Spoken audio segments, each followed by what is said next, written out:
Could be short. Not could be, will be. Well, we still have one attorney here. Okay. All right, it is 6 o'clock. Call to order this regular business meeting. Opening prayer by Councilman Bringhurst. If only Councilman Sit. Let's have Councilman Chaves do the pledge, and then I'll have Councilman Sit do the prayer. Sure. Please follow me in the pledge of allegiance. I pledge allegiance to the flag of the United States of America and to the republic for which it stands, one nation, under God, indivisible, with liberty and justice for all.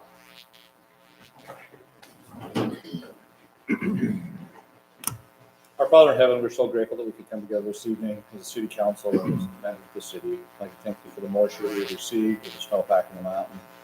Please bless us with continuous moisture through the spring and that we will have enough water to get through the summer. We thank you for this wonderful valley we have to live in, evening that we'll be able to address these items on our agenda. And please bless the Bauer family for their time of need. And we ask these things in thy name, we say these things in the name of Jesus Christ. Amen. All right, would anyone from the audience like to express any statements of belief at this time? Hearing none, then we'll move on. Agenda order.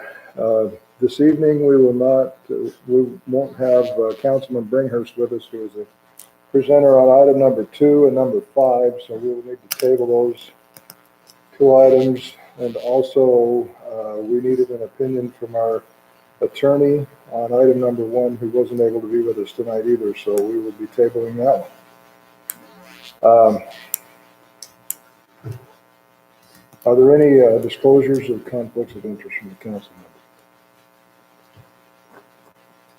members? Hearing none, and we'll move on. Review and possible approval of meeting minutes for February 3rd work meeting and February 17th business meeting. Move to approve. Second. Have a motion and a second. All in favor, say aye. All opposed. That motion carries. Possible approval of the city expenditures for February 2021. Yeah, I didn't see anything out of order on that. It was pretty much normal, wasn't it? Okay, Mayor, I approve that we approve the city's expenditures for February 2021. Okay, we have a motion and a second. This will be a roll call vote, right? No. Yeah. Aye. Aye. Aye. And the motion carries unanimously. All right. Hurricane Valley Fund.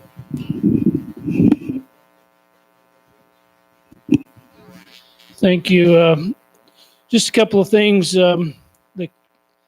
our area just got, and I'm sorry for not having a lot of information because it just got thrown on us this afternoon, but we've got 1,000 shots. Now, I don't know if it's the second shot or the first shot or the Johnson & Johnson, but we're just trying to, hopefully we'll have some more information as it goes, but we're going to do a COVID shootout at the movie houses in Hurricane, and that'll be starting at 7 o'clock Friday morning until approximately 1 o'clock.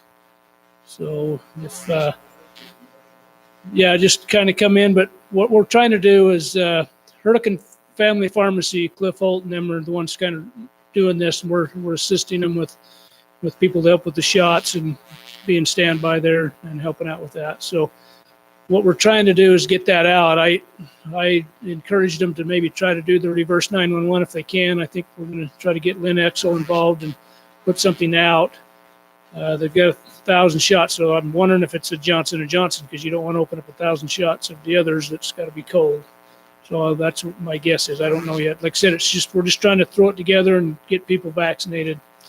So my best bet to do, if anybody was interested in it, would be to call out to Hurricane Family Pharmacy tomorrow afternoon, 635-8200.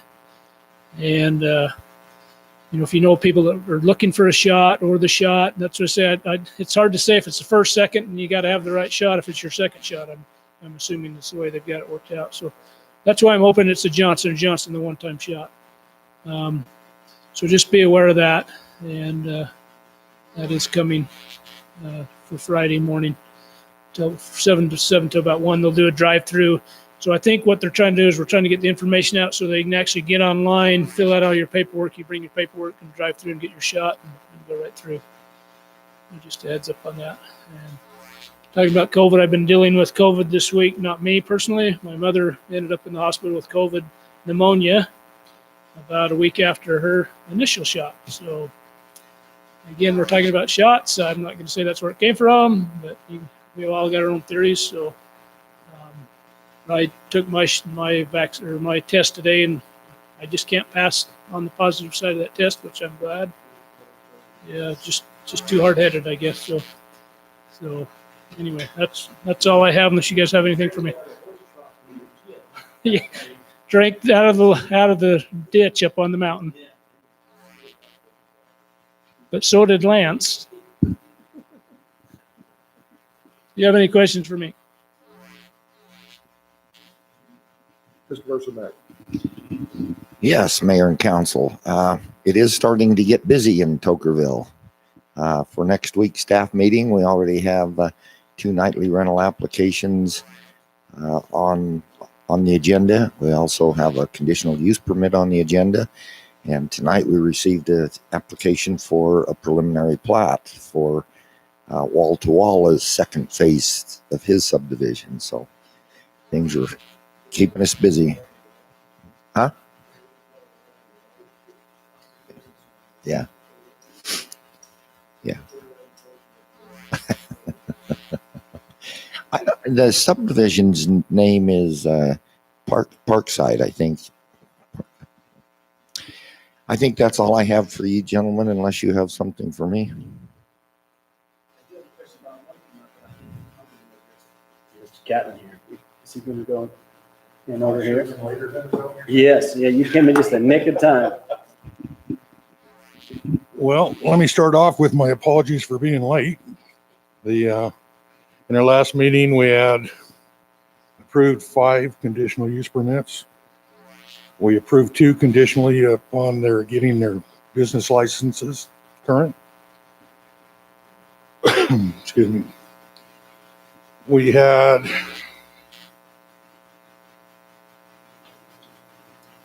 tabled 1 item on the SRC Holdings, and I think that's probably where we're going to get a bit of an explanation on that one. Is in the middle of the discussion, we were actually getting toward the end where we were going to vote.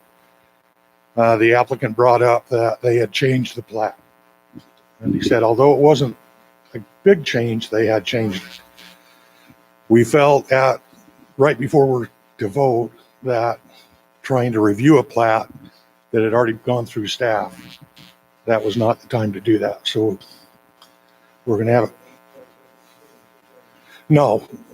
And Mike had started to look at it, and we just made a decision that at that point, that was not the time to start reviewing that. Yeah. So it'll circle back, go through staff, just make sure there are no significant changes. But at that point, we weren't in a position to do that review. So we also had, we had one for Precept Holding LLC that got pushed off to our next meeting. And we gave an approval for a zone change, recommended approval for a zone change from M1 light industrial to highway commercial up at the Browse exit. So that was at this point strictly for the zone change.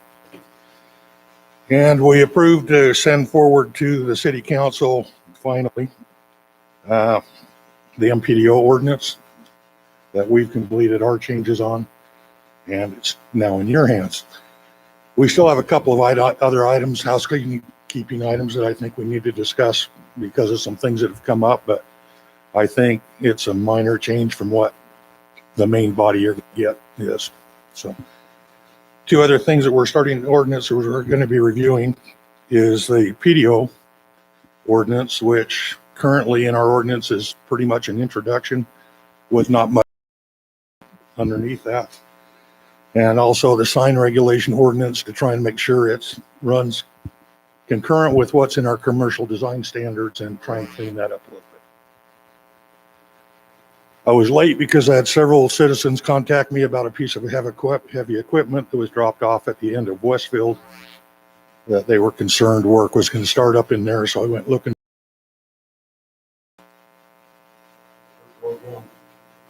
Where the new road is going either, so I don't know where it disappeared.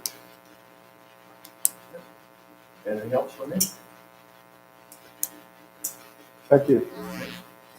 Mr. Goodwood. I don't have anything. What? I guess I discussed it over. Good job.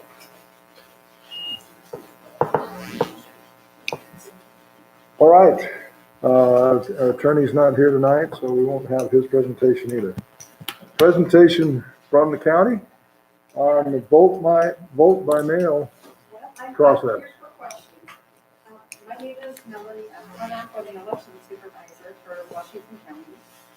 You actually were supposed to have communication from the court auditor, but you ended up having a conflict of interest or a conflict of interest. So he couldn't be here. So you get stuck with me. Welcome. We're glad to have you. Do you mind if I just kind of give you kind of a overview of vote by mail here in Utah? That would be great. Is that microphone turned on? All right, I'm gonna unmask here. Thank you. Okay, now you can. It's easier for me to hear you and follow what you're saying without the mask. All right. I'll go ahead and I'm going to first start by saying vote by mail isn't anything new here in Utah. Okay. We have been in the process of going all by mail as a state for about 10 years now. So Salt Lake County was the first county to go by mail. Sometimes it's good, sometimes it's bad, right? Well, in 2018, we had electronic equipment we had to purchase because of the last Florida fiasco. Of course, the hanging chads. Okay. Now, we had that electronic equipment for quite a while. It was about 15 years we had that equipment, and it was well past its lifespan. And in the meantime, there were more and more and more counties who were going by mail. And the state legislature and the lieutenant governor's office are fantastic. Okay? So they started kind of seeing where we needed to go, I guess, as a state, and realizing that even in our county, we had over 40% of the residents that were voting absentee anyway. And so, you factor that into the equipment that was past its, time period. And the state went through a purchasing process for a new election vendor. And so we were able, as a whole state, to be able to focus in on a vendor that we wanted. And I'll tell you, I am absolutely a fan of paper ballots. I love them. The ink doesn't fall off of them when you put them in in your envelope to when we count them. They're phenomenal. Seriously. Okay. We love our drop boxes as well. Okay. So that's a whole nother story. So we have this whole system that is starting to rolling here. Now, we have 29 counties here in the state of Utah. We ended up going with a vendor called ES&S, which is Election Systems and Software. They have a fantastic paper ballot solution, which we really, really, really love, by the way. So, in the meantime, you have the state, they're putting together all of these comprehensive, fantastic laws. So we have a very stringent, very strict code that we have to provide for vote by mail. And honestly, on the national stage, you probably heard some pretty bad things about vote by mail. We're not here in Utah. You have to remember, all of those other states are not the state of Utah. Some of them didn't have 10 years to start crafting their laws to make sure that everybody's vote is counted properly, secretly, and quickly. I feel horrible for these states who had just months to throw in a vote by mail election. It took us 2 years. And so when we rolled out the vote by mail in 2018, November 2018, so we've got quite a few elections under our belt to do that, and we love the process. Now, not everybody loves the process, but I will tell you, 99, probably 90% of people actually do. It's convenient, close to your home. Now, here in Utah, we cannot mail ballots out to inactive voters. So let's talk about that for a second. What is actually an active voter? Well, I'm going to kind of go back and I'm going to explain what an active voter is. Active voter here in Utah is somebody that we receive a voter registration from. We have to be able to check their name, their date of birth, their identification, their signature, make sure everything is all complete, and make sure that person is who they say they are. Then those people become an active voter. Now, the way that they become inactive is that if we send them an official name and say your voter information card into your ballot, maybe that comes back as unavailable from the post office, or it has a photo address. Well, in Utah, the post office cannot close the ballots. And it's a security. We want to make sure that those ballots are returned to our office. And it's been perceived that that's a bad thing. Well, it's not. It's actually a really good thing. That means the system is working. And so we make those people inactive. We send them what's called a confirmation card, and we put them in an inactive status. And they cannot receive a ballot email until they interact with us again. So that's a good safety measure there. Now here in Utah, we also have for ballots, I know another question that comes up is, how do you stop people from voting twice? That's quite a system. So here in Utah, another nice law that we have is that each individual voter has their own individual voter ID number. So you have, all of us that are in the database have a unique ID number. And along with that, when we generate our ballot extracts to go to our printer, then each individual voter then receives a unique ballot ID number. And that unique ballot ID number is also unique, not just for you, but also for the race. Because your envelopes are yellow, right? They're yellow for the primary, they're yellow for the general. Well, we know is that a unique barcode tells us exactly what election it is and that it belongs just to you specifically. Now, all the equipment that we have ties right into that unique barcode, to that unique ballot ID number. And heaven forbid, we have people who, for some reason, are not at their residence, have to travel. Call us on the phone, they say, hey, I didn't get my ballot, I'm in again. Well, as we converse with that voter, we, as the county staff, can spoil that ballot ID number, that unique number, and we will reissue them another ballot, and of course, mail it to their address for their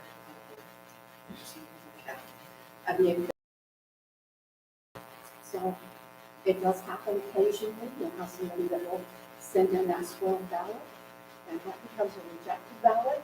It's kicked out, and it actually comes to the meeting. But we go through each one of those individually because we make sure that people cannot vote twice. That's, of course, the other thing we do here in Utah is we do every single signature. Yes, the last election, we verified 91,000 signatures. Well, we have a great database. So that's the first key in that. We have a clean database, so we're always making people inactive, either interacting with, or for some reason you get somebody back, somebody over. And we have an awesome piece of equipment that helps us do the pre-verification. And no matter, that machine is actually pretty picky. It's way pickier than humans are, which is great. But if there's a problem, we always make sure that there's always human eyes that are always taking a look at anything that is rejected or not accepted on the first pass. And there are always groups of 2 people. We always make sure that there's not one person around the ballots at all times, and there's usually anywhere between 6 to 18 in elections. So, other than that, So I have some questions. Can I ask, Go ahead. by the way, thank you. No. And I greatly appreciate it, and I think you guys have done a great job. I, for one, am not a fan of it because of the abuse that I understand. So the verification, and then if the electronic verification rejects it, then it goes to, but if the electronic verification proves it, then the no human eyes ever see it. that is absolutely partially correct. And what is so nice is because when the ballots are actually batched, so we actually batch them properly, and the machine actually doesn't, it throws us things that we have to look at. It gives us random pieces to look at. So. So it'll do an electronic verification, but it's still going to throw out some random for you to do an independent visual, a human Exactly. verification. And then the other part of that too is also, is we have, through the state of Utah, we also have some really strict audit policies. And so for every election, after every election, we are sent batches that we have to review. And so every single one in that batch that's randomly given to us, we have to actually go through the humans and actually review that process. And I can see why that's good, Yeah. but I still see the problem with the electronic verification because I'm no expert, but I've been involved in those, and you can dial up or you can dial down the amount that it's going to accept or reject. And ours was that. Well, Yeah. and I hear what you're saying, but how is the general audience, the general public supposed to know that it's dialed up or dialed down, all right? And that's the problem, one problem. The second problem I wanted to ask you about was if I have 5 children that are adults and one time or another they've lived with me and then they've moved away, but they still are sent a voter ballot. Here, they might live temporarily at a school, or they might have moved to Cedar City or wherever. How are we protecting against those that have actually moved away that once did live here?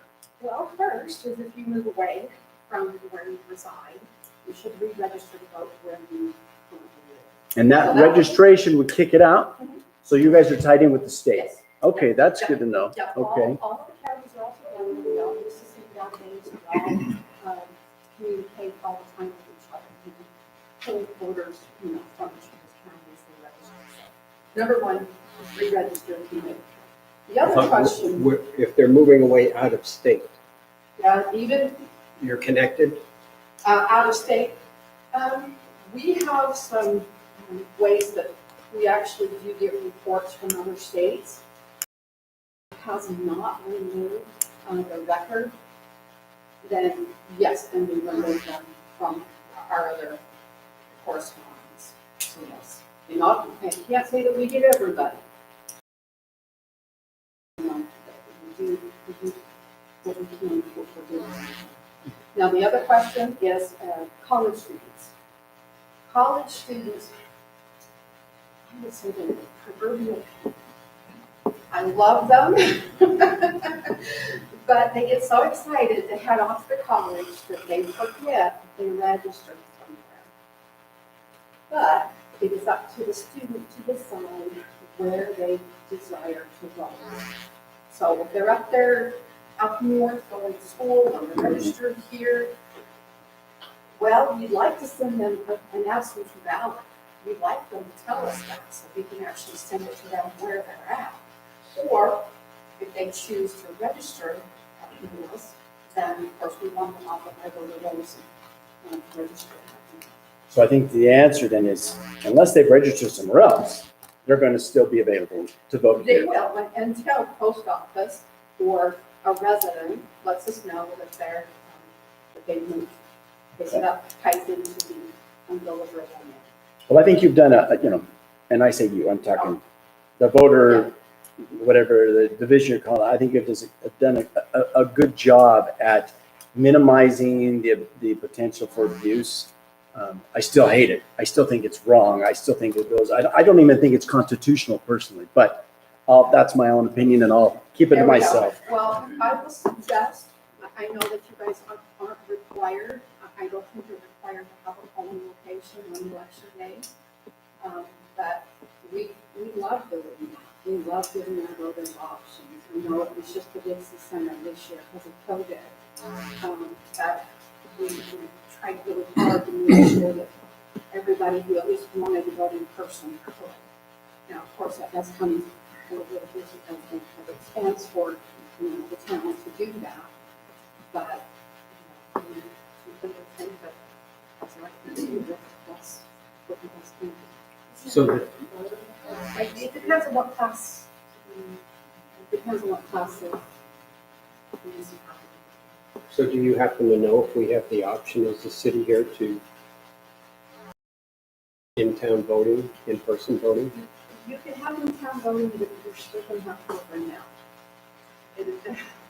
The legislature did a wonderful thing in 2020, is they made all elections to be administered primarily by mail. And so that did include your best to do for the mail. Yeah. So, and of course, it's up to you to decide. Of course, the county is not in charge of your election at all. This is your election, this is your county. So we will do support, of course, as needed, and that's as we always are required to anyway. Of course, if you have any questions. So for our vote, same department's going to be doing the same kind of signature verification because you have to by state law, right? Even though it's a city election, still has to go through the county's hands through their election department. We have some options, yes. So there's a couple things. Of course, we have cities that contract with us. They contract us with us to do, make sure that we get the ballots program, make sure that the printed, make sure that the mail, and how and that's verified signatures and we have some cities who are not going to contract with us, and that's absolutely fine. We completely believe that that's going to do. But we will do the signature verification, of course. But of course, it doesn't have to run through any of the electronic machines. We can actually have staff members actually, they're present, of course, and we can do a hand verification if so desired to do that. And then we can also, of course, if you decide to contract with us, of course, we expect and would like members to come in and actually watch the process. We would like to have you see and touch it and know how it works so that you're comfortable. Because of course, you're the ones who actually do have to accept canvas, expecting to accept those results. So we want to make sure that you guys understand how it works as well. So whether it be you contract with us and we run it through that way, we just do the hand verification either way. We want you to be involved and do that. Stand with approval. So,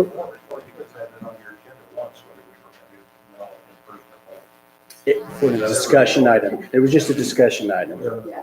And then we got out of the yes. Yeah. Which is nice. So, we just need if you do both, which one counts? Oh, You can only vote once. What if they One don't time.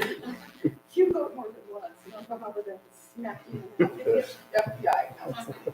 Yeah, and actually we do. And I will tell you, we have had a couple of cases of what I call voter fraud. And that's because we have a missionary that's out in the field and mom just knows he really wants to vote, so she goes out and signs it back. I guess that would be the same for like deaths, those who were died just before the election day, right? Unfortunately, well, I should say, we did count a couple of ballots for people who passed away between when they mailed it and election day. Of course, that was the last dying wish. But yes, and we do check obituaries, we do look at reports from the Bureau of Vital Statistics up north quite often. Can't guarantee that we get everybody who's died out of state. But then again, that's where the ballot coming back as a livable from the post offices.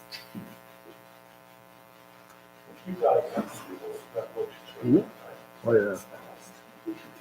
Do it, yeah. Fraud, yeah. Yeah, that was, like I said.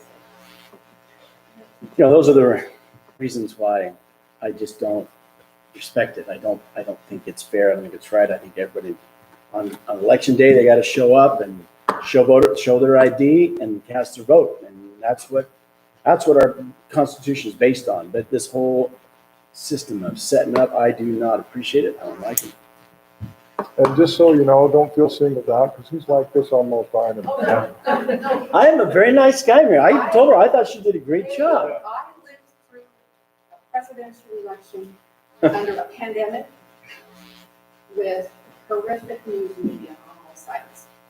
It was a really difficult election for us.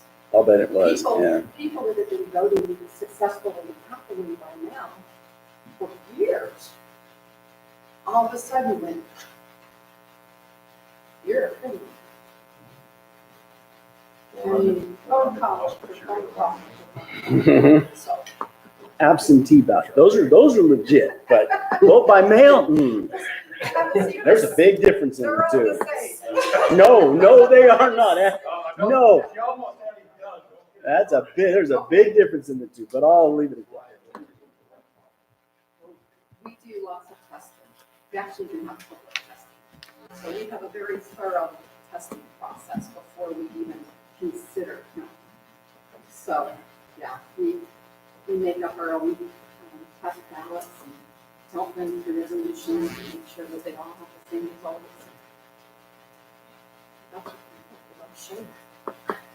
Well, thank you for taking the time. I really appreciate it. It's fascinating to me to hear how, and again, I think Washington County's done a reasonably good job at trying to minimize the chances of fraud, but. It's going down. You better quit while you're late.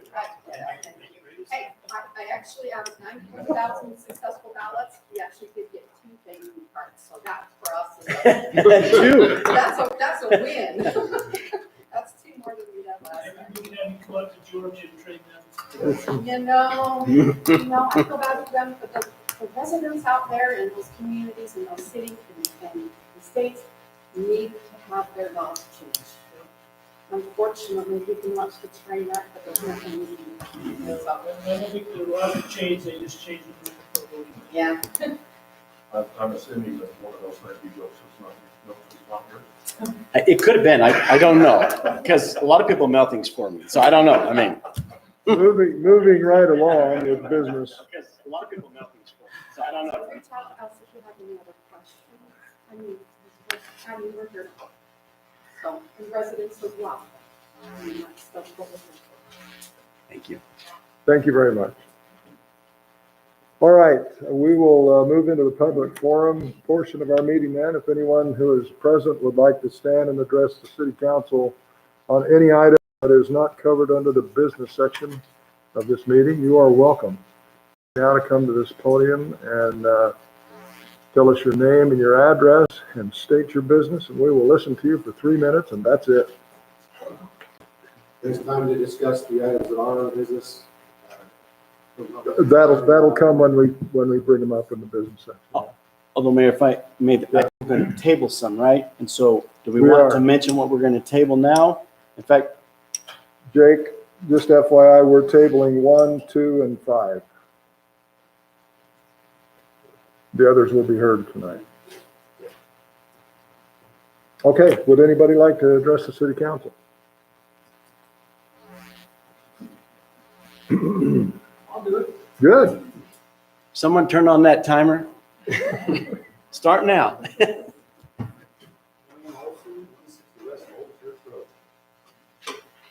little birdie landed on my head the other day, they told me they're gonna start clearing grubbing up on top of Chief Culver area or rip that for the dam. And restart. If we put anything in there to protect, but we don't see that from the side hills all the way around that, when they start mining, that they can't take down the inside. Or you can let them go up there and just break the sides, reach out there, or Have they applied for an extraction permit? Yes, I think, and we have the map somewhere here, but I believe it's all up on property. they won't let us see it.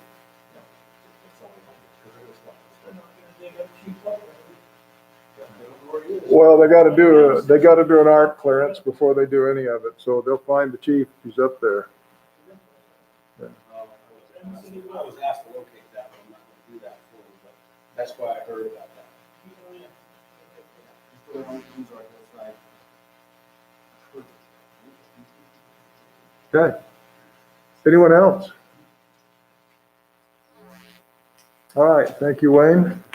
We'll go then into the business portion of our meeting, starting with item number 3, discussion and possible action. Let's see, do we need to formally table 1 and 2? And Mayor, I motion that we table item G1. This is item G1 and 2 and number 5. Second. We have a motion and a second. Any discussion on that item? All in favor, say aye. Aye. Any opposed? All right, now we will start with number 3, then discussion and possible action on the fee schedule, business license, late fee, and cemetery open close fee. So last time we discussed that, if I'm reading it correctly, we just have, the only reason we are approaching this one again is because of the late fee and that's the only one, or are we also getting rid of the infants under 2 or cremations? Was that last time? Last month, that is. That's this time? Okay. So we discussed it before, and the late fee becomes $20 for business license. And then we're removing the $200 fee for infants for move that we approve item G3. All right, we have a motion and a second. Any other discussion on that motion from this side of the table? No. Okay. See, we're not spending money on this, so we don't have to have a roll call. All in favor, say aye. Aye. Any opposed? All right.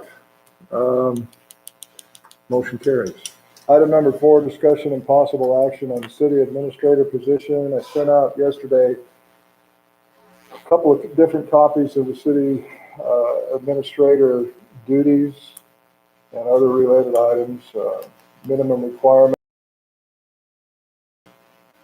input from everybody that sent it in, and I've given the finished final copy to Ruth this evening, and have asked her if she would go ahead and put that out for people to see tomorrow. So that's more information than anything else. I don't think that's something that at this point requires a vote. But that's the plan right now.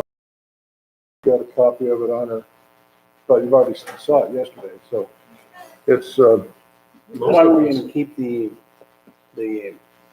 position open for residents? I would suggest 30 days. 30 days? Do we need to go that long? I mean, can we leave it open for 2 weeks and accomplish the same? I don't know. Just seems like. Would you Do we like have to? to- do we have to make a I decision told you on he's that? like this all the time. Do we have to make a decision now? Weeks and decide if we've had enough and then, Yeah, I think we need to have a closing date. we do? Yeah. Otherwise, people will wait till the last minute. And they won't We can do the inverse, so we could have a closing date that's shorter, and then if we feel like we're not getting enough response, we could expand. How do we do that? We'd have to have like a phone vote to expand it. Is this a vote thing? I mean, No, I don't think so. I think the mayor can make that call just Okay. administratively. Can I ask one question? You guys on a previous meeting that have talked about specific groups, once a month, we were to send it out. How Do you have often? any idea when those groups Yeah. meet? Because if it's outside your 2 weeks, you're not gonna do it. Well, and that's some of that's some of what we can find out tomorrow, I think, when Ruth tries to put it in with the Association for City Managers and the League of Cities and Towns and all of that. So let's, if you'd like me to, I will take the last possible date that we can, you know, when we can get it into those groups and add 2 weeks to it. Sounds good to Does that make sense? Close on that date. What kind of input did you get in response to your email? Not much. I got some good input from staff. I got your input, and I got some from King? King. I got Because I'm just wondering, I'm ready to vote on that based upon what I've seen. I just don't know how much. We need to vote on, Have us vote on it. Okay, yeah, we just approve it. He's gonna, that's what we're posted for the job description, so. okay. If you want to vote on it, you're welcome to approve it, but I was just gonna go ahead with it. Yeah, I got, yeah, I think we got the input we need. I think it's a Okay. much better document than it was when it first started out, so. So you're moving forward. If that works for you. It works for me. Okay. We'll go ahead with that then. Item number 6, discussion and possible expenditure approval of the amount of $43,116 for playground equipment for Westfield Park, I believe. Mr. That Sitt. is me. Dana's got it pulled up. Very good, Dana.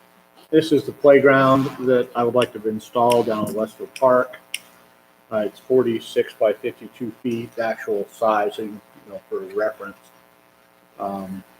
It also says it'll handle up to 100 and something kids at a time. It's fairly big. Normally, this playground is $49,000 just a playground, but they had it on sale this spring down to $29,000 installation and the wood fiber to go around it, total of $43,000. So this will be the starting of our park down there. You come with trees? No, but we're working on trees. I'm a tree guy. Anyways, that's, Is that a motion? so anyway, that's just to talk about it. I would like to motion that we approve this playground equipment for the park, item G6, total of $43,116. So moved. We have a motion. You said you would like a motion, and I said so weird. Need a second. I'll second it. Okay, we have a motion and a second. Money for this has already been budgeted. It is. It's in my, I have in my capital facility parks budget, I have put in that money. Well, I think it'd be a great addition. Let's go ahead and have a roll call vote unless there's any other discussion. I'd like to discuss it. Okay. I do agree, we do need playground. I don't know that the timing is right with respect to what needs to come first with that park. Right now, it's just a pile of dirt out there, okay? And so on that pile of dirt, we're gonna put a playground. That playground is only gonna accommodate ages, maybe 3 to 8 or whatever the case may be. And I don't know if we have even enough kids to come down there. Where are the parents gonna sit? Because there's nowhere really to sit, and it's right in the middle of a bunch of dirt. And so I just wonder, do we put landscaping in first for the $43,000? Do we put a splash pad in first? Do we put a pavilion in there first? I'm just wondering about the sequence of how that park is going to be developed. And I just don't know that the playground is the very first thing that needs to go in. And that's why I'm probably not going to vote for it. That's fine. So the plan is we got to start somewhere, and the price is right on this now. We put it in. We're going to start doing grass around that. Splash pad's a lot more money than $46,000. The bathroom pavilion, we want to build this closer to $100,000. I don't have the money. We don't have the money. Tocqueville's just, we don't have the income to do this all at once. So we're gonna get this in, and around this playground will be 6-foot wide sidewalk around the whole thing, and then the wood chips will be in that area. And you know, the kids for now, the parents might bring the lawn chair to watch them, but I'd like to get this in and start putting grass around it and work with Lance and see how much time they have to help a little bit. just to get some stuff going. But yeah, we're just trying to piece this. What would it as we cost us go. to put grass in that whole park area so kids can run around in? 2 acres of grass, irrigation system, And trees for Chuck. well, the trees are cheap, really. The biggest problem is we have to, if we just go throw irrigation in and put grass in, then we're ripping a lot of stuff out. You know, because the splash pad's gonna have tanks, so I wanna put a tank underground. We'll be doing a lot of stuff, so I'm trying to do this, parts that we can do without having to redo, if that makes sense. Put stuff in, then rip it back out, put stuff in, rip it back out. The playground goes in now, it's gonna be basically there for, we'll never have to, you know, move anything when we can work around it. So I am hearing what you're saying, but we gotta start, and this, I'm wanting to get it now before the price goes up. We're not gonna have it installed tomorrow. It's gonna be a few months before we, and I'm gonna see if we can get some patch of grass around the playground. So this is just the playground to start us with, and we'll get some landscaping around it. So, but we are gonna try to do a fundraiser if we ever get away from the COVID stuff. We wanna do a fundraiser, so maybe we can afford to put a pavilion/bathroom in there. So, So on the, if I may, this money's coming from the, capital facility. so Impact fees. these impact, Impact fees. so it's already been paid for a long time ago by impact fees. So this is coming out of our general budget. Impact fees. All right, and then the installation price, that includes the, that includes the wood around it? It includes the wood, but not the concrete. I'm sorry. No, but the wood around it does include? Yeah, it's 12 inches of engineered wood fiber. Okay. And I looked into the rubber stuff, but the rubber stuff's 6 times the price. It just doesn't, you know, it's just a lot more money. And this will, every couple of years, you gotta add a couple inches of this, we'll just keep adding to it. So I researched that. Okay, so. You made a great rebuttal. I just want the grass in first. But that's okay. I'm only one vote. Yeah. Are you taking public input on this? Absolutely. Chief Carrot, 1661 South Shepherd Drive. So I wasn't here for the playground, I was actually here for the water, because we're all worried about the water increase. And obviously, this probably ties into the water increase, you know, we're trying to get more money for Tocqueville and all that kind of stuff, so, But the problem is the water money doesn't go anywhere near parks. yeah. So we can't say we're raising money from water to pay for parks. We don't want to even talk about that. Don't keep those away. Yeah, there's no commingling of funds. So, Well, I guess I'm concerned, I don't know. I guess as we look at the city growing, I don't know where we're at, and raising money so that we don't have to raise taxes, well, this and is, we don't have to worry about money coming in and all this stuff. I understand that, but parks, we've already told people, we have our standards on how many parks, how much we're supposed to have per resident. We've already collected the impact fees for all those houses out there, and they have no park. This park's been in the works for 10, 12 years, and we have nothing. So That's why I was asking that question, where's the money coming from? But it's coming from those impact fees already been paid, so it's just sitting in the bank, waiting. It can't be used for anything else. We can't take that money and use it for It's anything other specific than- for that park. for parks. On the Yeah, park. yeah. And actually, it's more for the infrastructure, the building of the park, Okay. not for not maintenance. maintenance. It's really full of building. Gotcha. We don't do this, so you see my list. Dan Catlin, 821 South Beach Street. With all the kids that have recently moved into that neighborhood and seeing newer neighborhoods that have gone in and we've expended funds for bridges and parks. This one's been sitting out there for, well, since I've been here. We've got a lot more kids up in that area. For you old folks that are up there that are worried about it. I would like to see something in that part of town to get the kids off the street. And that's what my tree grant is doing.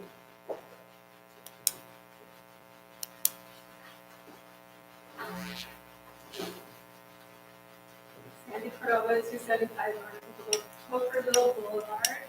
I have a question about funds, because the big signs on the highway, the income from those signs were supposed to be, they were dog-eared for the youth in Hookerville. Where are those funds being used? We don't get any fund from those billboards. They lost it. So Tocqueville City, if I recall, I wasn't on the city, but we lost a lawsuit over those billboards, and we get, do we? How? It goes into the general fund. And those were supposed to go to youth and the children of Pocono, which that would be where that money should go. How is big? To the parks. What do we get? So we'll get $8,000 a year. Yeah. So that would definitely help with the parks and facilities for you. I know your brother came in and inquired about that, he was unable to recall if that was kind of agreement or not. So we're finding out who should do this. But it has been. It's part of the settlement agreement, basically. It was a settlement agreement. We're looking for the settlement agreement.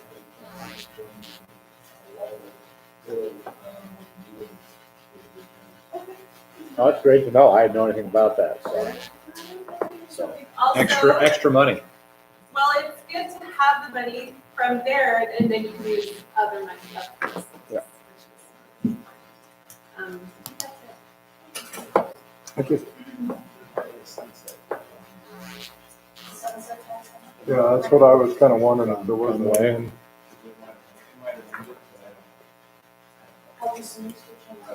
Yeah.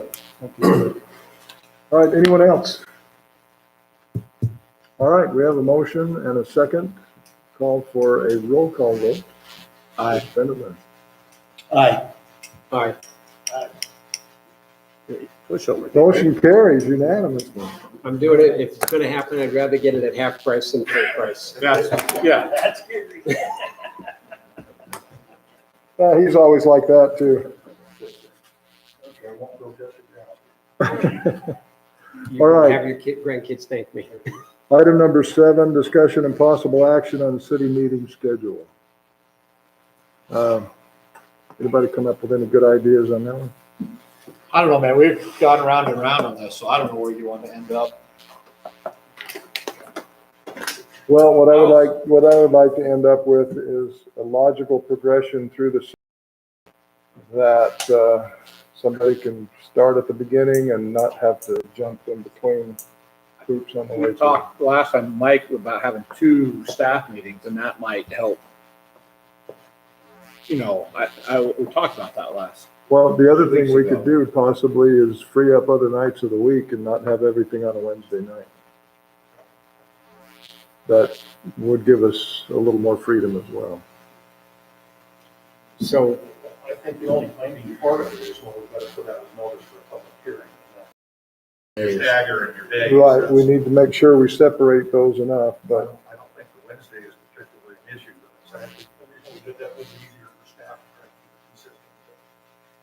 I think when you guys were, I think you got about as close as you could in the last meeting. And I think that was a 2.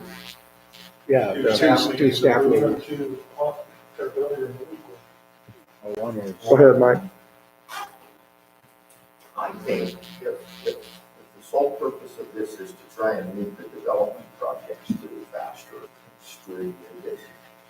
That includes architects, engineers, and one of the things that puts people comes in and it's not complete, and they go back to their engineer, it's too easy. A lot of the utility companies that we do our construction drawings are not able to do a one return. It's more like doing 3 weeks after that. We've got one because knocking out the calendar, we'll have to review it back to us. So those are the kind of delays that happen. And if you took a start to finish through the whole process, you can do that in 3 months. That's good. St. George, those guys are 6 to 8 months. They probably through, and we hear that all the time. I guess I'm not as concerned as having them go through quickly as having them go through in an organized fashion. Right now, we have our Planning and Zoning Commission in the middle of, between the work meeting, are gonna miss the work meeting at the to get to the Zoning and Planning Commission meeting.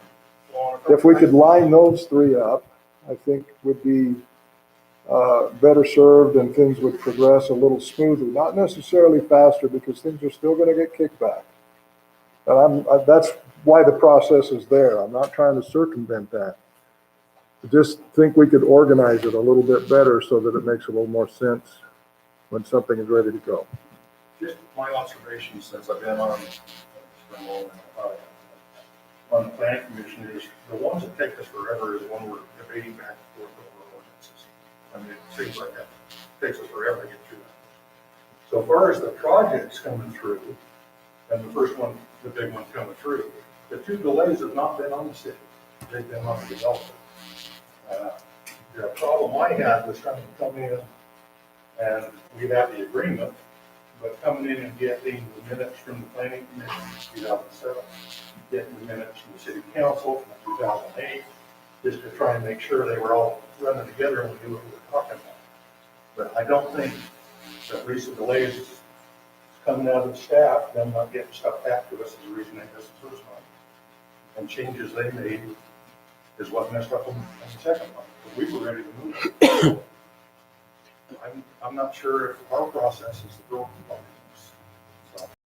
So. There is one solution, and that is to get rid of this work meeting and just have the planning commission's meeting, the first part of the month, have their hearings, report and recommendations, and then 2 weeks later, we have our city council meeting, and that's it. We get rid of the work meeting. And really, that's what, frankly, most cities do. We have this work meeting to help us along, I guess, in some degree, to bring it to our attention so that we'll think about it over the next 2 weeks, but we don't have to do that. I will say, I find it very frustrating when we have a work meeting, so I think I'm ready, and then I show up, and there's 3 new things on the agenda that weren't part of our work meeting. So, well, that defeats the whole purpose. Well, then why we have a work meeting? Let's just get rid of that, and let's have our agenda, and everybody does their homework. When they post it, we go through it, we look at our documents, and we have our one meeting. I just fail to see the reason for 2. If that's a problem. Well, I can only talk to the part that's coming to your planning commission, to your other stuff you're on your own. But with the representative from the city council there during our meetings, if we're doing our job, it should be pretty well hashed out by the time it gets to you. So now the other financial items and stuff is, you guys are on your own. But by the time our stuff gets to you, hopefully, between your representative that's been there through the whole process, and if we've done our job well, we should have pretty good documentation on what we would be. So I agree with that, but to give it to us on the business meeting, we don't have really the opportunity to discuss a whole lot. Otherwise, we'll be here, all night long, which maybe is the alternative. Well, last year we had the first and second weeks, and then planning and zoning was the third week. But this year, we changed it to first and third, and planning and zoning in the middle to try to speed this up. How'd you guys like it last year compared to this year? Is it? Ours really isn't impacted by yours. Ours is impacted by Staff, right. And ours is impacted. Right, yours is impacted by where ours is. So do we go back to the first and second weeks of the month, have them the third, and they're preparing us 3 weeks ahead for the next month? You know what I mean? If they have it on the third. Or you could go second and third with us and first with them. They don't have enough time. The problem then, well, I guess you do because you're not voting on it until the second or the third week. Or So like Gene says, we can drop the first meeting. Right. That's going to make the second meeting interesting. But, and we won't have the time, the 2 week period to think about it, or even a week to think about it in between voting. And So it depends on that meeting. Tocqueville has always been historically very open, letting people come to the mic, talk about it. But if you look at the rules imposed by the state and the rules that our own code has, there should be no back and forth discussion. It's supposed to be a meeting run that has, the only time there's a discussion is in the 3 minutes or when there's a public hearing. And we don't hold public hearings very often. Once in a while, the city council, but most of the time it's planning commission. But the meetings can go much more efficiently without having the debate back and forth. If we feel like it's a problem, then maybe that's where the concern is, because our meetings should not last 3 hours long. We should be able to get through a meeting in an hour and a half at most. Because the discussion's supposed to be here. The public absolutely has every right to be here and listen to it. But to discuss items on the agenda at the time we're going through them, that's not required by any of our codes. That's just something that we in Tocqueville have historically done. Yeah, but they'll just move, instead of discussing it at the business section, the 3-minute section, it'll just move over to there. But that's okay, because it goes fast. When you do that, they get 3 minutes, they're done. And during that 3 minutes, really, we're not supposed to engage. We're supposed to listen to what the public says. And then later when we go through, then we can talk about what was mentioned by the public. Don't get me wrong, I enjoy the conversations, but at the same time, it makes the meeting very inefficient and long. Really. Well, and Keen, you're right with respect to protocol. But one of the things that when we're discussing an item and somebody out that's here from the public has a comment that would be helpful to help the city council make a better decision, I'm open to getting it. Like you said, you enjoyed the discussion. I enjoy getting the input from the public as well. We have a former mayor out here that might have information that can't speak to it if we're closing it off. And we can't just open it up for him without opening it up for everybody. So I like the idea of having whatever's not on the business meeting, let them talk 3 minutes, and when we discuss each item, if they want to come in, and yeah, it makes the meeting longer, but I think the input from the public is important. That's just my opinion. And you agree, but we're trying to get time down. Just trying to keep it efficient. Yeah. And, I've heard many talk about, the public, what do they call it? The public clamor, or,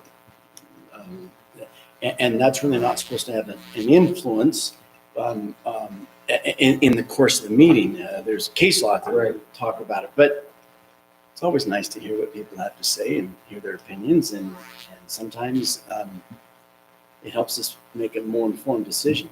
I'm just looking at trying to move it quickly, and if that's our concern, then we go to one meeting or we leave it alone. I mean, the whole reason we changed it was for this very purpose, was to kind of expedite it, and it has helped. But there are still other problems with the process. But I don't think it's a very big problem. I kind of agree with Mike. I think overall, look at the city. I think if you were going to make an adjustment, the recommendation I would make is make bigger spaces for the staff. I think because where we're running into the problem is the developers, people trying to get their stuff together, that staff's requiring it from them in order to give us comments at the planning commission. So right now, we've got staff on the last Wednesday of the month, and you're the second Wednesday, so there's 2 weeks there. So you need that 2 weeks? Now, you want more. You want at least 2 I'm weeks. saying at least 2. Yeah. Well, and we, let me reiterate again, my whole idea with bringing this up was not to speed up the process, was to make the process more organized. More efficient. Right, so that it's easier to look at it and see, okay, these are the steps I need to go through. When it gets kicked back here and there, then it starts over, and that's fine. I don't have a problem with that. That's the reason the process is set up the way it is. I just feel like the way we have it, is a little unorganized, or could be organized better. I shouldn't call it unorganized. But I'm also happy to leave it the way it is. If you guys are, we've looked at it. We haven't come up with a good idea yet, so maybe the group will work. Go ahead, Ruth. I just, for staff, like when we're taking application, I say, okay, you get staff like this month, maybe staff in March, and then planning commission in May, and April, city council. So that seems to flow pretty good, better than what it was last year, in my opinion. That's just what I was going to say. I think what we've got now is, I'm looking at March, they come in on planning and zoning on the 17th. Well, they should realize they're not going to get to city council until April. It's not for March city council, that's for April city council. So you talk about that, Yeah. March staff, April planning commission, city council, May, And the nice thing about March staff, it's on the last of the month, and then April, city, then planning and zoning is 2 weeks later, and then you're the next month. Yeah, so Mayor, I kind of like what we got. I think if they don't think they're coming in March for planning and zoning, and think they're gonna get on the city council in March as well, just tell us, I don't think anybody can expect to get planning and zoning and city council in the same month. What you're saying, Justin, this isn't just a block of a month, this is a linear process. Yeah, you start here and it's gonna take you 2 to 3 months. From 1 month to the Exactly. next. So then we're not stuck with, Right. so we get city, so we get staff, then we get, planning, then our meeting and, We have a work meeting to discuss it, and then we have 2 weeks that we're gonna vote on it. But if they're still trying on the next staff to get in for the next, they're a month because of not because of us, because of their problems. there again, what Ruth said, as long as the people who are coming to our city for information or to have things processed, as long as they understand what the process is and how long it's gonna take. Right. And they're not locked into a month block, they're locked into a linear process. Yeah, exactly. Any comments related to what Keen suggested with respect to eliminating the work meeting, or, it'll make a longer meeting. Yeah, I'd have Doing to, it every 2 weeks. Wayne, speak to me. Yeah, it's disturbing. When aren't we? Our apologies. You say one thing, but you don't mean it. The work meeting, public is not involved. You can come and listen. So you make all the decisions, you want to make the decisions the next council meeting, but you're not willing to listen to the public. And if you do, it's 3 minutes, but you want to make a decision right after that. You have no time to think about that. We've always had- You all are elected to us, what we want. we've always let people talk during our work meetings. Yes, We've always. but if you get rid of that meeting, Right. then everything is, you're back to the city council where Joe Public doesn't have time to comment, and if they do, you've already made your decision in reality through your packet. So you're really not listening to us. And I know you don't have to. No, well, that's not what I'm suggesting. What I'm suggesting is, You shut us out, so you No. don't have this clamor. no, not at all, Wayne. That's not what I'm saying at all. In fact, I like to hear it, but it's our job as city councilors to do that before the meeting begins. That when we get our information, that's when I want to go and see the site. I want to see what's going on. And then I want to gather the information. And if there are neighbors around there, I want to talk to neighbors. That's what I do. But to You can't shut us out because. No, not at all. But there's nothing worse than a 2-hour meeting which we have this far. Yeah, I agree. I don't want to shut anybody out. You need to be actively involved and not shut out. Because it's gonna take more than 3 minutes. But that's the only time you guys will listen to the public. But it's too late when you become a city council. Maybe you ought to consider listening to the public in the work council, or your work meeting, so you have your 2 weeks to weigh in what the public might say, you've got a better chance. That's what we've been doing. But that's still 2 meetings, and that's. Right, that's and great. I like the 2 meetings personally. I like when we have time to discuss, and then like tonight, we should be able to go through this pretty rapidly. If we listened 2 weeks ago, listen to the public, we talk, we go over it, and we come here, nothing's changed, we've just run through it. Yeah, at least you know what's on our minds. Absolutely. And then that's the right. Council, we would go back before you. That's right. We've already had our say. Right. So we probably wouldn't get your say again, if you guys have had a chance to mull it over. So when is the public supposed to, are we supposed to call you during the week and stuff? Or? Well, you can call me anytime, Jay. Anytime. I know you're always saying. But no, the work meeting, the work We should meeting. cover the work meeting. Yeah, absolutely. Yeah, then you got time. That's the way we've been doing it for the last 6-8 years. That the work meetings first. Do the one meeting thing. We used to do the 1 meeting, but then about 6 years ago, we switched it to 2 meetings. And that was the primary reason. Well, that was one of the reasons. The other reason was we'd show up to city council, man. Then remember, the city council didn't read a single thing before they showed up. It was like, okay, guys, someone, you got to do your homework. That's what we get paid the big bucks to do, right? I mean, but people weren't doing their homework. And our mayor then, Lefevre was like, hey, look, if they're not going to do their homework, then let's get another meeting where at least we can talk about it before. And it's worked out well. One more thing when you're looking at meeting schedule, I think when we're going to have to address down the road is the hard work we'll let the planning commission and staff continue. We may have to put a little meeting. Oh, we're gonna have Meetings a meetings. month. Yeah. Or too many would not The get. public don't want to be shut out. No, and I agree. They don't want to be forced to rescind. Mhm. And you gotta rescind 1, 2, 3, 4, 5, and if you have to rescind it, you don't get our. That's right. And you The should. Constitution. Hey, That's we're gonna right. verify every one of those signatures. By hand. No, the county does. I'm for old fashioned voting here. Yeah, me too. We're on the same page, Wade. All right, well. Mayor, not to confuse you, but I'm I not think what we've confused. got is flows pretty good with staff, and that's where I'm at. I think it's working.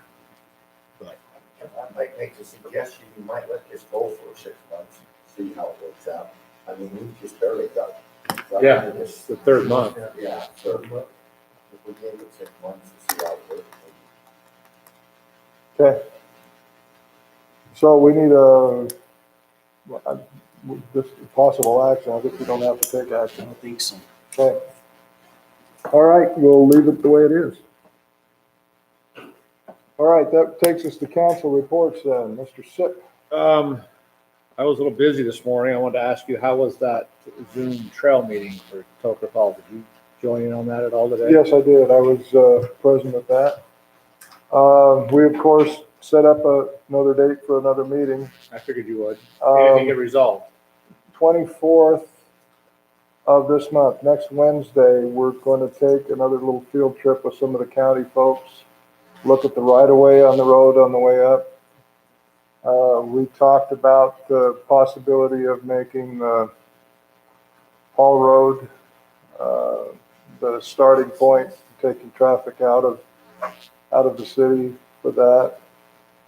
They talked about different types of restrooms, pit toilets, whatnot, to get up there. So it was a good discussion. Things are starting to actually kind of, The county, working with the BLM. We're actually pushing the boulder down the road a little bit. So yeah. yeah.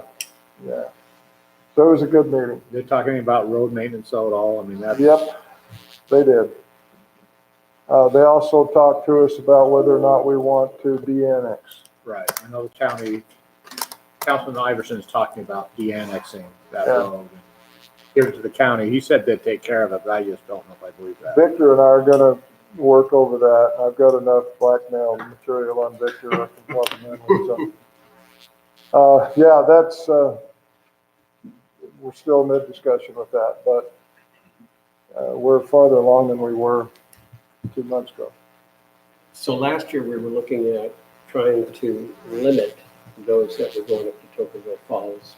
And it looks like others feel like, let's accommodate for the traffic going up there and handle it and move it off to the county.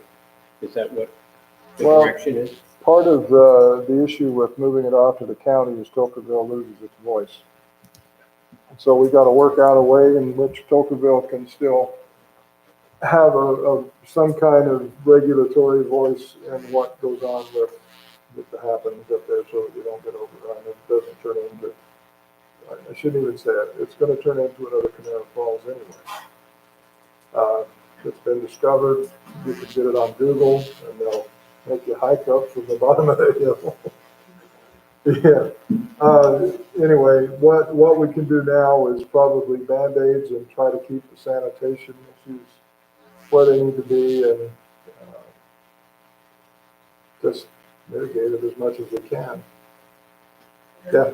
Do you think that a lot of that, it just seemed like last year with the COVID thing going on, it seemed like, I've been doing ambulance stuff for a lot of times and drive around this side of the county. Last year, it seemed like everybody was here for the road. Do you think, does your committee feel that maybe it's gonna slow down a little bit? Do you think it's gonna stay like it is? That road in the condition it's in right now is a prime place for four-wheelers and side-by-side. As I drove into the meeting today, 2 side-by-sides drove right down this road right here, headed for the church to load up and go home. We had one of the BLM employees that was up there 2 weekends ago, so it was even before spring break, counted 45 vehicles while he was there and 13 more on the way down coming up. It's not just there, people out to work, urgent people. Yeah. Yeah. And us, we think you're crazy, go to the mountains, it's cool. Yeah, well, it's a little too cool right now. They're out there winter, they're out there summer. Yeah. Anyway, yeah, at this point, we've been discovered, everybody knows it's there, and we've got to figure out a way to make it so that we can still have a park downstream from, on the Working Creek. Police and fire and all this a lot. Yeah. You just beat your vehicle to death up there, with either Humvee a lot. Yeah. To get up there to save your vehicles. Yeah, yeah, I wouldn't drive my pickup up there. So. Can the city make a revenue somehow by charging people more? Well, there undoubtedly we could if we kept it in the city limits, but along with that comes the responsibility of maintenance and, you know, keeping it up and liability and all of the things that, you know, I don't know that we want to take on right now. Much better idea to have a RV park out at the lake than to have that thing up there. A lot easier to manage. So, yeah, anyway, it was a good meeting. We had a lot of participation. I asked them to make sure that we were included, and I thought we'd take, you know, a couple of councilmen on that too. I was going to see if Keene wanted to fire up his side-by-side and take us up there when they do that little hooky. You get him off the ski slopes, you'd be happy to go. Yeah. It's gonna warm up pretty quick. Anyway, it was a good meeting. Good. All right, well, I'll try to make the next one. Lance was on the meeting as well. Oh, good. Solid waste, the county, they're pretty much done picking up blue cans. I think there's still a few areas in the county. They're not quite done, but they're close on the blue cans, fixing that.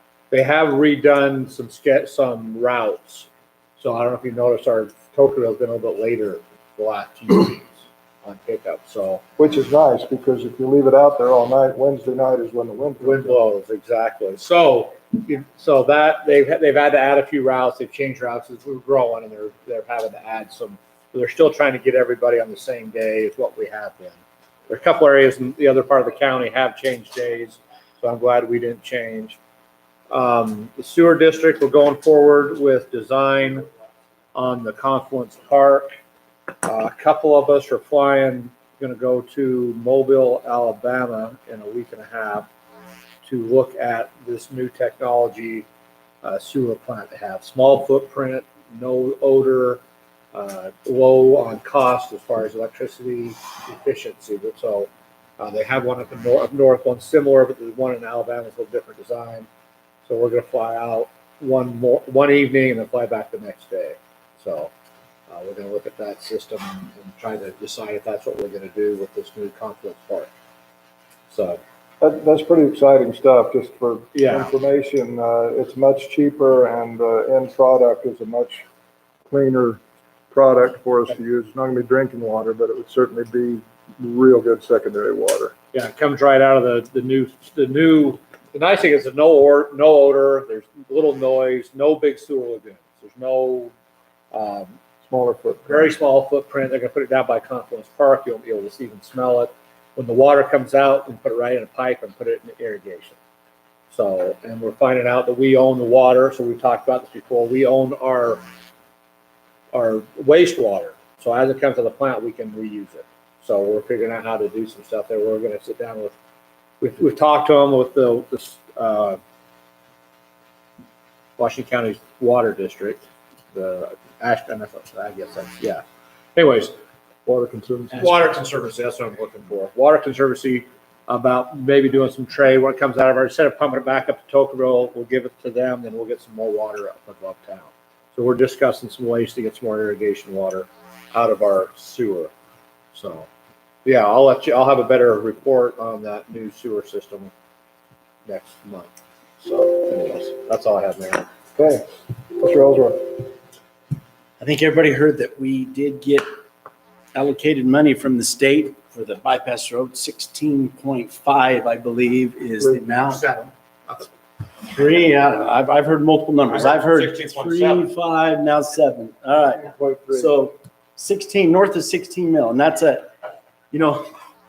a bitter pill for me, because I don't want to see Tocqueville overgrown, and it's going to happen whether we or stay ahead of that or not. But at least this will allow us to push that growth out west of town so that we can hopefully maintain a quiet area here. And anyway, I'm excited for that. I will say that the design on that is approaching 90% for 2 lanes north to south. The last meeting we had with the engineers and everybody, they're still on track to have the permits pulled sometime in May, June, and then construction begins sometime July, hopefully no later than July. So that'll be good. They're gonna UDOT? start. Is that UDOT? So no, and that's another good thing. So that was a question, was whether UDOT was going to take over the project. But if they do, UDOT has a very strict policy, and they'll start all from the beginning all over again. So we'll push this out another couple of years. So we pushed hard. And by the way, any of you know either Brad Last or Evan Vickers or Don Ipson, be sure and tell them thank you, because they pulled off a big benefit to Tokerville. But the bottom line is it's still a city project, and then they will reimburse Tokerville for the expenses that Tokerville incurs as they pay the construction company to go out and build them. So it remains a city project, which is good. Now, when I say remains a city project, remember, we've already got an agreement with UDOT where we're going to build it according to the agreed upon specifications between us and UDOT. That way, at the end, when it's built from beginning to end, in about 1.5 years, maybe 2 years from now, they'll take over jurisdiction and it'll become the new SR-17. So it's being built per the standards that UDOT agreed to with. Well, the developer is basically building it per those standards, correct? The developer. Yes. The city isn't paying, the developer. No, but it's a city project and the funds will flow through the city. They won't go directly from UDOT to that. It's going to go flow through the city. Okay. So, and the developer is committed to a 2-lane road, correct? North to south. UDOT's committed to a 2-lane road. The rest of it. But they're going to be 2 separate projects at 2 separate dates. No, that's still being negotiated, how that's going to take place, because obviously you already see where there's going to be this pool. Developer's going to want to put less money towards it, saying, well, you got state money. The state's going to say, no, developer, you already agreed to a certain dollar amount. We got the PIDs in place. Use that money. And that hasn't been finalized yet. That's still, because we don't have all the specifics yet from UDOT on exactly how that money is to be spent. What we do know, it's not a whole lot yet, but that is they want to see the whole 4-lane, the 120-foot excavated all at once. Even if we only put down asphalt for 2 lanes, they want to see the full area done. And this is more probably, I want to say that the bridge across Ash Creek, UDOT wants us to build a separate bridge for the utilities. And we were saying, no, we're not going to pay for 2 bridges down there. It's 1 bridge. If you wanted 2 bridges, you should have told us back at the beginning when we negotiated our deal.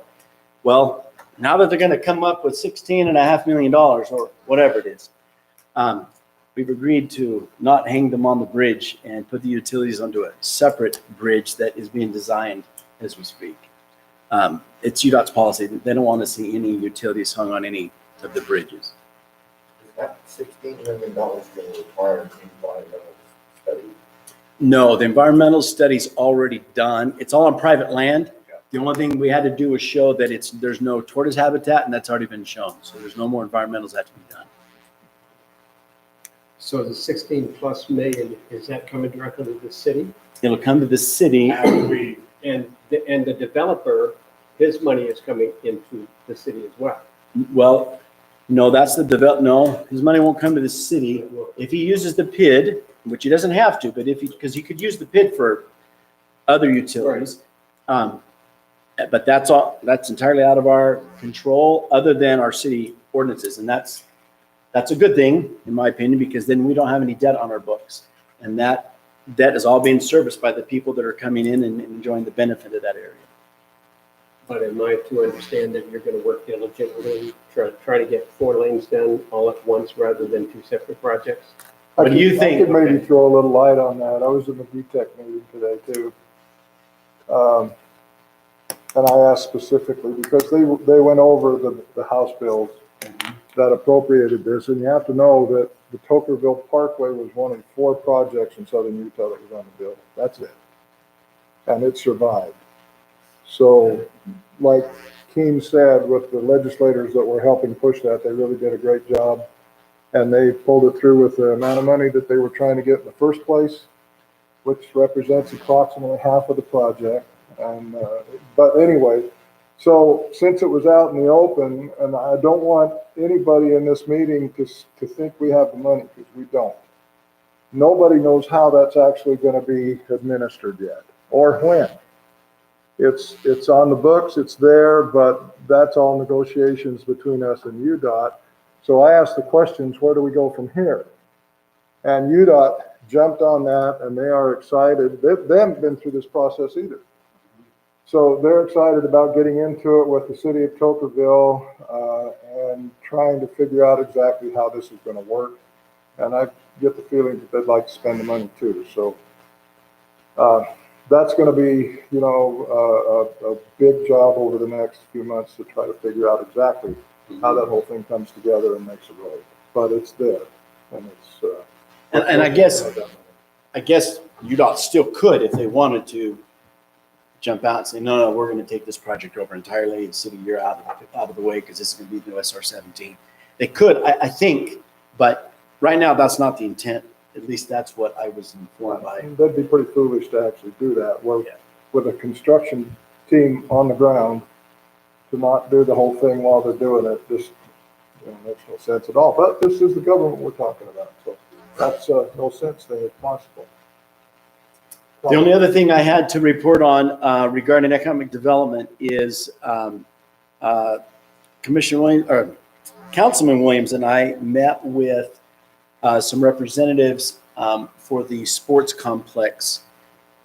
It was one of those days, it was really snowy and cloudy, and they couldn't see anything. And these were some of their top execs that were there to see it.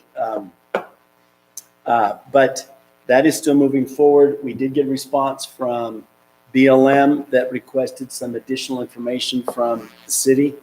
So Chuck and I worked together with their representative and put together a response and submit it to BLM, and we'll see what they say. I think BLM is legitimately trying to make this work for us. So if they are, then we'll see some good progress here in the next couple of months. Yeah, so it's 450 acres. It includes a high school devoted to, well, it's a state charter school, but it's a high school ages. It was 7 to 12. Then it includes, and that's on one part, and then on the other side of that hill there, further south, there are 18 multi-purpose fields, like soccer, football, and so forth. And then there are 16 baseball fields and softball. 80 million paddleball, or not paddleball. Pickleball. What were they, 60 pickleball courts? Yeah, whatever Dan wanted. Yeah, now I will say that we've had lengthy discussions with them about water. And so they've agreed to do at least half of their fields in artificial turf. And my last discussion with them at the request of the water district was to encourage them to do 100%. And if they would, the water district would be very happy to help them market and advertise this sports complex as one of the few water conscious sports complexes in the country. So they're looking at it closely to see if they can. We'll see. They said it was not a showstopper if they could have half of the water. Oh no, also there's about 15 acres that's devoted to a city park. And that's right up against the hillside there. And there's still discussions going on about some kind of a pond or something there. They have to build something to retain the water runoff, but that's still, all we've got promised is a park with trails around it and a trail going to the top of that knoll there. This itself could be a driver for economic development. Yes, it will. In fact, the numbers that we have worked through, Chuck and I have worked through extensively. There's good revenues to the city. Not that, I mean, again, I'll go back to what I said before. It's a bitter pill for me because I don't want to see that kind of, I don't want to see that many people around here. I don't like being in a crowded area. I lived 20 years in Vegas. I get sick and tired of crowded streets. And, one of the worst things that ever happened in Vegas, in my opinion, was that racetrack that went in there. Because all of a sudden now at I-15, when there's a race going on, it's horrible. I've got clients that are making bank by helicoptering people in there, right? You can sit there and see those helicopters going back and forth. So not only is it crowded on the streets, it's crowded in the air. I'm thinking, I don't want that here. But the other side of that coin is, if we don't put something like that we can manage, then it's just going to run over the top of us. And then we have no say in the matter. So I think this still is the better route, as much as I would like to see the growth slowed down. That's all I have, Mayor. Okay, Mr. Chad. Oh, did you mention also hotels, restaurants going into that complex as well? So they are not going on the BLM portion. That they couldn't, because this is an RNPP lease, which is a recreation public purpose. But they are trying to find real estate around there to provide amenities like restaurants and hotels. But nothing is finalized to my knowledge. I just told them, well, they know full well what Tocqueville can provide. Zero. It's like bring your own water and bring your own amenities, and you can maybe have some land if the BLM says okay. So my meeting was with Confluence Park today, and they basically, we talked about that stairway that's going down there. It's been delayed because of the snow and the moisture. So they expect to have it done a few more weeks, but I've been Well, hearing that they for had a to long time. stretch to come up with that, didn't they? Pardon me? And we haven't had snow or moisture for Oh, I know. a year, and now all of a sudden it's delaying the project? Yeah, it's delayed. They should have been done before the snow came, but anyway. But they talked about the design standards down there, and I thought they already decided the facility they were putting in, because they said they're On the working. sewer? Yeah, Yeah. they said they're working on the design standard. It's gonna take them a year to do that, and after that, once they break the ground, that park could be closed for about 6 months. So, Well, That's what we're- we build the sewer plant. yeah. That's what we're working on now. We're on the sewer side, we're trying to figure out which new technology we're gonna go with. So that's what we're working on now. So we have the engineers picked, we just gotta narrow down exactly which kind of sewer plant we wanna build. So, which we gotta know, that's what we're working on. Are you flying back? Yeah. That it? Spring vacation's over, you know. You're gonna fly to Florida one evening, drive to Alabama, Yeah. go back the next day and fly back to Vegas. Doesn't sound like a vacation to me. Got an FC on the beach in Jacksonville. Okay, Chuck? Mr. Williams, I have nothing to add. by the way, just so you know, pretty much everybody in the county is pulling their 4th of July celebration on the 3rd, because the 4th is a Sunday. So Saturday before. I can do that. Okay. All right. I think I told you everything that went on in the DTEC meeting and the Falls meeting. Trying to think if there's anything else I need to report. Mayor, I motion we close this meeting. Okay, Second. I have a motion and a second to adjourn. Any discussion? All in favor, say aye. Aye. This meeting stands adjourned at 7:34, contrary to the clock on the wall, which hasn't been set yet.